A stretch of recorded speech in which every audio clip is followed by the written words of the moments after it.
Hello, beautiful soul family. It's Breanne here. Welcome back to my channel. If you're new here, welcome to Readings with Breanne.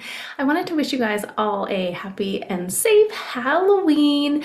It is October 31st today, and for myself personally, this is one of my favorite times of the year. I'm a big fan of the fall. I love the decor. I love the season. It just is something that really feels at home to me. I really enjoy this time of the year. Now, I thought it would be fun to do a tarot reading for you guys with the veil visions and tarot readings from the shadows. Now, Halloween has become a billion-dollar industry, from the horror movies to the candy, from the costumes to the decorations, you guys name it. But the idea of the veils being thinner during this time really dates back to ancient traditions and Celtic origins. Halloween, or also known as Samhain, really dates back to the Celtic festivals, which mark the end of the harvest season and the beginning of the winter. Now, Samhain was believed to be a night when the spirits of the deceased and other worldly beings were able to access the living, because the world between the two, spiritual and the physical plane, were at its weakest during this time.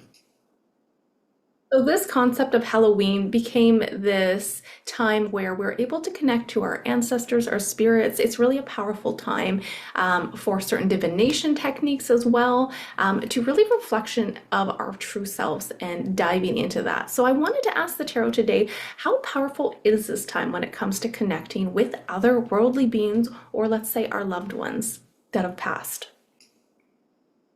But I also wanted to do another tarot reading in this video for you guys, kind of labeled, let's call it the shadow self. And we're going to dive into the tarot to see what messages are coming out for you guys when it comes to exploring the hidden aspects of ourselves and things that we may need to confront, heal, or embrace. So I'm excited to dive into the tarot for today. So let's get right into it.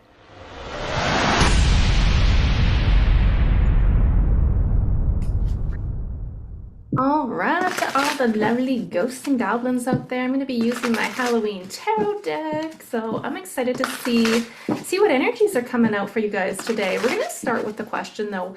I am curious here. What is the energy of Halloween night? Are the veils actually thinnest at this time? Is this the best time, or I should say, is this the most powerful time, Spirit, to connect with the spirit? So let's see what the cards have to say. Is this the most powerful time to connect with the in-between worlds?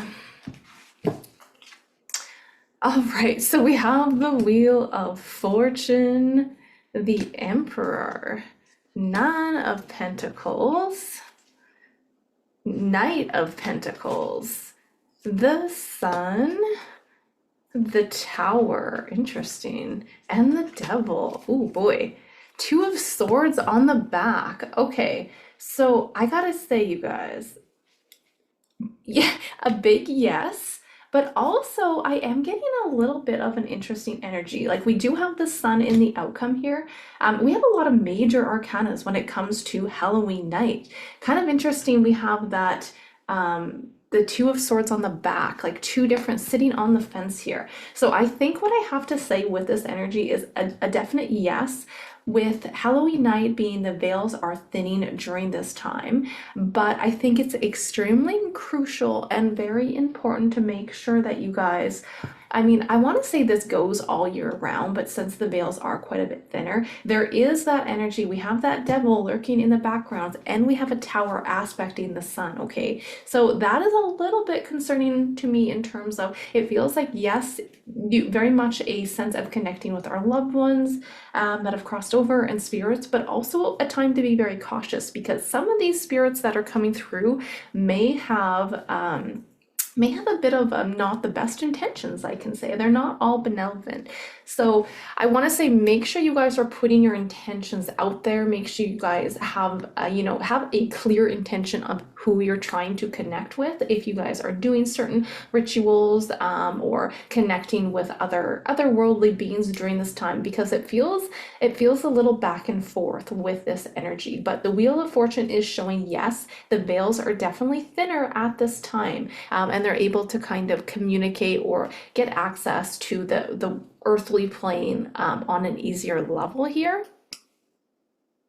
So I have to say, I don't necessarily, I'm not going to be recommending going out there and playing the Ouija boards or anything of that matter, because there is a bit of a conflicted energy here. And you guys, Two of Swords, two different paths, sitting on the fence. The Emperor is about, certain rules, restrictions, kind of, when it comes to the Emperor is a very rigid energy. So I'm actually hearing two different words here. Structure, but ground and protection, because the Emperor really represents that energy, and this is over the situation. So we do have a positive outcome. I feel like this time, Halloween or Samhain, can be a great time at connecting to our ancestors, to our otherworldly beings on a positive note. But very important to have a structure and a clear intentions on who and what you're planning your rituals. If you guys are doing rituals or divination, just be very, very clear and make sure you are doing proper protection techniques here and protecting your energy, because we do have the Tower and the Devil lurking in the backgrounds here of the Sun. Okay, so I also think looking at this energy, it kind of is, it goes hand in hand with that, the time of reflecting during this Halloween night, because it can be a very good time. A lot of people are kind of scared of the devils here, scared of their own demons. And I'm saying on like a personal level here, never be scared of the darkness, because when you shine your light on the darkness, there is that sense of awareness on the darkness here. And there's lots of surrendering and release and healing that goes hand in hand when you are shining a light on the darkness. So with that being said, I gotta say, yes, it looks like a big yes. This is a time, especially with the Wheel of Fortune, the time's turning, and Halloween night is a very powerful Emperor, is a very powerful authoritative figure over the situation. Okay, this energy is very much supporting the worlds to be are kind of at a thinning of the veils here. So with that being said, I do want to go over to the next tarot reading, but I am curious here. I kind of wanted to pull one more tarot spread, because having this Devil and the Tower aspecting the Sun kind of really brings up the topic of, some people do view Halloween negatively due to it being kind of associated with supernatural, that kind of sort of themes. And it could be really, I want to say, what I'm getting is that worshiping evil, or let's say the devil here. So I wanted to pull here in terms of like celebrating Halloween. Let's say here, does celebrating Halloween promote negativity in a personal, in somebody's personal energy here? Like, does celebrating Halloween or participating in Halloween result in any kind of negativity? What's the energy of celebrating Halloween, Spirit? Does it have any negative consequences in terms of celebrating Halloween? So we have Four of Pentacles, Nine of Cups, King of Pentacles, Three of Swords, Six of Pentacles, Five of Wands, and we have the Knight of Swords with the Lovers on the back of the deck here. So I'm not, with this energy, I'm not at all actually seeing that it's promoting any evil. I think a lot of this as well has to do with being respectful and approaching, everybody approaches it from different playful avenues here. Some people approach us from a darker side, so I think it's on certain belief systems. When we got that Four of Pentacles, there have been certain belief systems kind of set up, maybe if there's religious factors that come into play, but there is some kind of walls built up when it comes to celebration of Halloween here. We do have the Five of Wands and the Knight of Swords aspecting that Six of Pentacles with what is associated with the Halloween and the community that is involved in it. So with the Three of Swords as well here in that present, it does look like there is a bit of, certain barriers or belief systems from certain people or maybe organizations that maybe see this or view Halloween from a more of a negative perspective, that we're kind of worshiping or you're giving those energies to certain evil spirits. But I don't see that necessarily coming up in the tarot. It just seems like a bit of a divide with people that are getting together. This is outcome. Six of Pentacles is the community. This is, getting out there in the community. We have the whole group there. It looks like they're trick-or-treating. They're having, a good time. They're telling stories. And then we have a bit of a conflict. We've got Five of Wands, and then we have the Knight of Swords as well. So it's kind of a bit of a, and on top of that, over the situation, we have the Nine of Cups energy. And this alone is about celebrating. This is cheerfulness. This is happiness. So I'm not viewing celebrating Halloween from a negative aspect here, but it does feel like there is, a certain aspect of some individuals, again, a bit of a conflicted energy that they have some walls and barriers up when it comes to this holiday. But in general, I'm not seeing this as being detrimental in terms of celebrating it, okay? And we have the Lovers over here. So it looks like a more of a lighthearted energy that I don't see being negative here, okay? I'm sure there are people out there that could do, since this is a time where it's really great for the veils being thin and rituals and stuff, as you can say, sacrifices from certain, higher up elites that take part in. Yes, there are probably some darker cults and things that go on around this time. But in general, I'm not seeing that just because you celebrate this or decide to partake in Halloween activities that you are worshiping evil. That's not what I'm seeing at all in the energy, okay? So let's dive into some fun tarot reading here when it comes to our shadow self. Now, again, I want you guys to know this is kind of a general collective reading for whoever's tuning in. So if this doesn't resonate with you, then that's okay. So take what does, leave what does not. But this is a reading for our shadow self.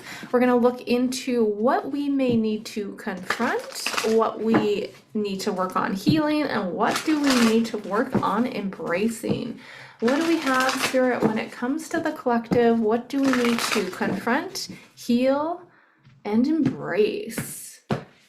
What do we need to confront? We have the Hanged Man, and it's in reverse. Interesting. What do we need to heal? Ooh, Ace of Swords. What do we need to embrace? Ten of Pentacles. Ah, very nice. And then for advice, what advice do we have? We have on the back of the deck, we have Eight of Pentacles, so general advice.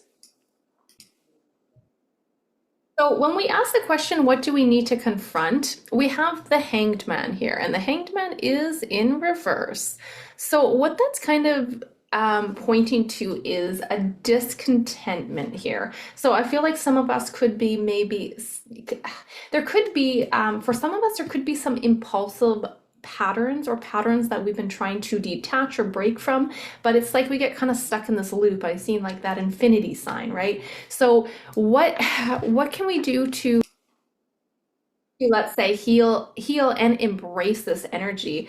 It's really quite interesting. First of all, with this Hangman, we have to kind of know what our patterns are. We have to get to know ourselves. We have to find out who we are. We have to spend time with ourselves is what it really comes down to, okay? So this is sometimes stalling. This is not being decisive. So if there's things that, you find that you're consistently struggling with, then we have to kind of look at that for what it truly is here. So you have to acknowledge it, be aware of it here. So when we look at what do we need to heal, we have the Ace of Swords here. And the first thing I'm getting is we have to realize the truth. We need to heal whatever wounds. So for those of you who have had personal sessions for me, I a lot of the times will talk about cord cutting.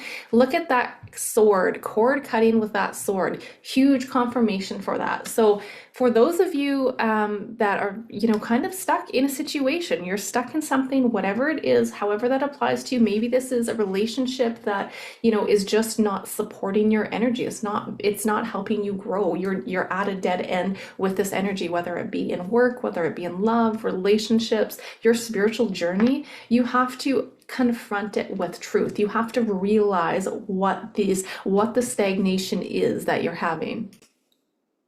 It's kind of funny, 11:11 on the clock here. Um, as I'm just looking at this. So it's a big confirmation. The Ace of Swords for you guys. This is a big new beginnings and breakthroughs that you guys are partaking in, right? This is a new energy, okay? So it's really about like trying to heal those things that have consistently you've been programmed with, because I'm hearing a lot about programming. The Ten of Pentacles over here is, what do we need to embrace? It's about embracing a solid foundation here. Ten of Pentacles is very much things. This is about your family. This is your home, your business, all of those. It's like all of the above here. So embracing those things that are truly important to you is going to open certain doorways of new perspectives that are coming in. The Hangman, you guys, this is all about surrendering, okay? And again, I know a lot of you guys that do watch me are familiar with surrendering, okay? You guys need to go back and heal what is stagnant. What is it you need to surrender and heal? Because you can't just keep pushing it down and expect it to go away. It's something that has to be acknowledged, and then you have to make the choice to detach from it. You want to just observe it, because there's a lot of energy of we've been programmed for centuries here, right? So it's getting out of that programming and making a dedication and an effort here to reprogram ourselves again, okay? It's like a reset energy. So the biggest advice that's coming out of this for you guys with that Eight of Pentacles is really about readjusting your focus and making sure you are concentrating on what is important to you, what areas of your life really are important to you. Yes, you want to follow your dreams and follow your passions and put one step in front of the other. But one of the most important question to ask is, what is important to you? Because when you are going forward with embracing, this is what we should be embracing, the Ten of Pentacles, embracing what we love to do, embracing who we want to be with. This really opens up a frequency to mirror that back to your reality. And then all of these things are entering into your lives here. So this tarot reading is really about confronting what we need to see here. We need to see some kind of truth to get us over here and embrace this, right? So I hope that has kind of, sparked some kind of perspectives for you. This is new perspectives as well, you guys. And that's what this tarot reading is all about. Trying to give you guys a perspective in terms of, where is it in your life are you stagnant? Where are you stuck in that loop? So when you look at reality being, say, like a feedback loop, right? I keep seeing the infinity sign. Now, when you look at that, it's kind of like an algorithm where we experience certain patterns, logic. It's kind of how, code creates a digital environment of consciousness, but then that so it's really about bringing, let's say, like with this Eight of Pentacles as well, building on your thoughts here. So your thoughts, your choices, your awareness. When you think of it both as being, let's say, the observer of it and also the creator, your reality will respond to whatever changes you make in that consciousness, okay? So everything is really interconnected and orchestrated here. So even if we're not really aware of it, we can say we're the programmers behind our own reality here. So again, friends, kind of going back to this Hangman, this is really where the energy is focused on, and seeing that truth and clarity. So any stagnations, any indecisiveness, remember, this is really important.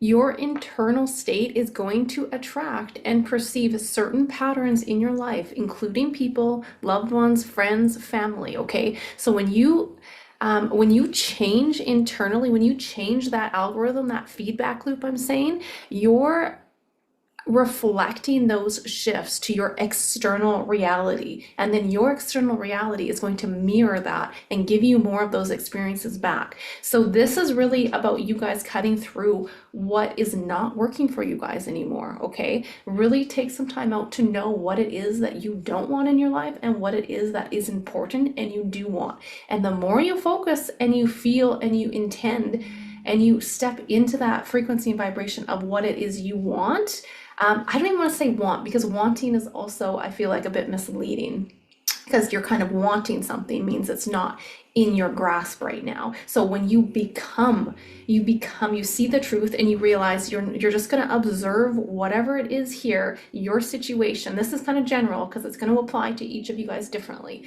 But figure out what this is that's stagnant, that loop, that feedback loop. What is it? What patterns that you want to break here? Because then you understanding the patterns of what it is you're wanting to break free from, okay? And then internally changing that coding, that programming or algorithm. So you can very much, how I like to see it, I mean, I'm sure you guys have heard this analogy, but think of it as an actual video game or a movie game. All of it's already pre-programmed, okay? But there are certain stages where you level up here and you learn the lessons, okay? So this is really about diving into and embracing what it is, the abundance the state we want to be in. Because remember, the state that you are internally in right now is what you are putting out into that universe. And that you can say algorithm if that makes more sense to you, or you can connect the dots better. So advice is readjusting. Don't be so hard on yourself, you guys. Readjusting your focus and your energy so you are concentrating on the important and areas of your life that that you're passionate and that you value and are important to you. Okay. So let's end this with a angel card number, one of my favorite decks as well. What do we have for you guys? Any final messages? What's going on here? What do you guys need to know at this very moment when it comes to this energy report? All right, we've got that good luck energy. 1, 2, 3, 4. So this is about spirit. Oh my goodness, you guys, spirit guides, progress. This is, oh my goodness, conditioning and rules, system processes. What have we been talking about? The algorithm, the process, okay? It's about breaking out of this matrix, right? Maybe that'll be for another video, but look at that. Back of the deck, it's up to you. So it's really up to you how you're gonna choose to break free from these restraints. You have to first become aware of what it is and see the truth behind it. Don't be scared to shine a light on the darkness. So for you guys, if this resonates, it says you are on the right track. Someone from the other side has your back and is encouraging you to try your best. I cannot believe this card came up for this session. It says you will succeed. Observe your surroundings and communicate clearly. Exactly. Clear communications. Ace of Swords, you guys. And be sure that everything will fall into pieces. Amazing. I absolutely love it. I love you guys. I'm sending you so much love and light. I hope you guys all have a phenomenal Halloween. Stay safe, protect yourself, ground yourself, and have a wonderful time. Bye for now, guys.